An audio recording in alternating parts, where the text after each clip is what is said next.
How safe are you really when vacationing? Larry and Christy were a retired couple who worked hard, lived frugally, and saved their money for what they considered to be a trip of a lifetime.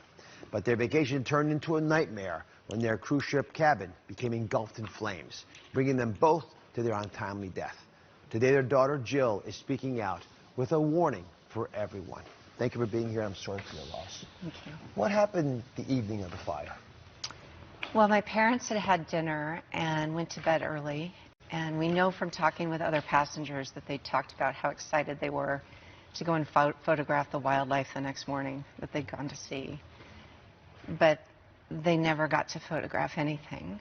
The first night they went to bed at about 2 a.m., a power strip that was supplied by the ship underneath my dad's bed started a fire. And no fire alarm sounded because the captain had disabled the entire alarm system because he didn't want to be woken by false alarms. And their cabin filled with smoke and their lungs filled with carbon monoxide. They tried to get out, but I guess their brains and their bodies were poisoned, so they couldn't get out and they couldn't put out the fire. And meanwhile, on the other side of the door, the crew was there doing nothing. And we have the surveillance video footage that shows that for 20 minutes from the time the smoke started to creep out of my parents' cabin into the hallway until the crew went in, my parents were in there dying. And they went in and they took my dad out after 20 minutes, but he'd already died. And then they waited another 6 minutes before they went in for my mom. She still had a pulse, but she soon after died. I'm so sorry. Thank you. I've seen this footage. I'm going to, again, you've been watching it as an audience, but clearly the smoke is coming out of the room. You see the personnel there. No one's making any big moves to get in. I'm not sure what they were thinking.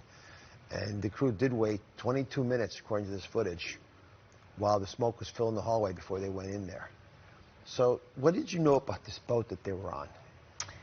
My parents, they treated every trip like the trip of a lifetime. And so they did a ton of research. And they looked at a lot of different companies, and they looked at a bunch of different itineraries.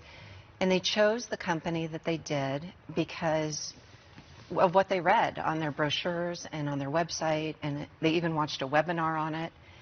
And in all those materials, the company said that they had designed and built, and they owned and operated the boat. It's an American company.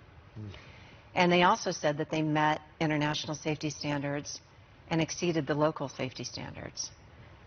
But when my parents were killed, the reality was revealed that all those things were false. And all those claims about boat ownership and operations and about their safety were removed from all their materials. So are they a U.S. company? They're a U.S. company. So my parents had no way of knowing. They had no reason to suspect or to doubt the claims the company had made, that they were all false. And those falsehoods led to their deaths. How did the ship respond to the tragedy? We got a call from the embassy, not the cruise line, that there had been a fire and our parents hadn't survived. Oh, my goodness. And, in that moment, my whole foundation's ripped out, right? I was so close with them, and it's just devastating. I couldn't breathe, and I couldn't function.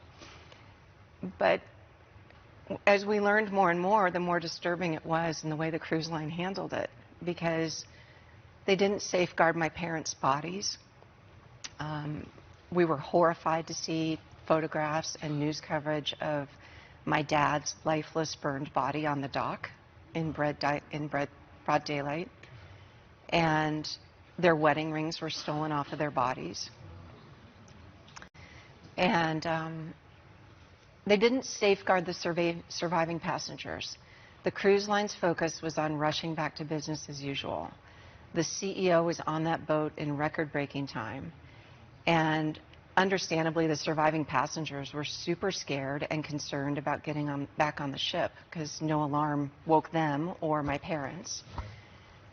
But I'm never going to be able to understand how the company told those passengers the boat was safe, and they reboarded them in less than 3 days, and they didn't have any way of knowing at that time what caused the fire or why no alarm went off or why the crew didn't do anything. And they didn't put in the fire alarms that the surviving passengers had requested be put in every cabin. And they did that week after week after week. Move it forward for us. Were they responsible, the cruise line? Did they acknowledge their guilt? There's no acknowledgement of guilt.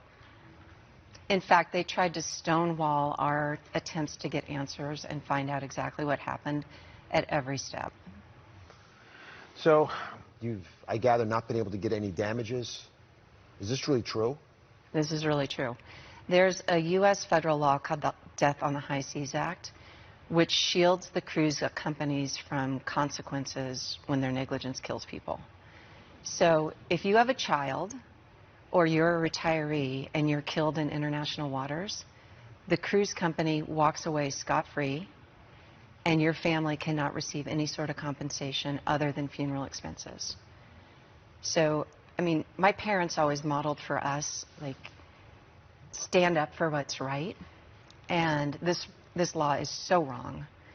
And the right thing for me and for my sister and my daughter is to stand up to try to prevent this from happening to other people. Thank you very, very much. I appreciate you coming on the show. Thank you. This was a terrible tragedy, and we don't want this to happen to anyone else. It's important to know about the cruise line you are dealing with. Spend time doing some research before you sail. Choose a reputable cruise line that is focused on safety and has the right safety measures in place.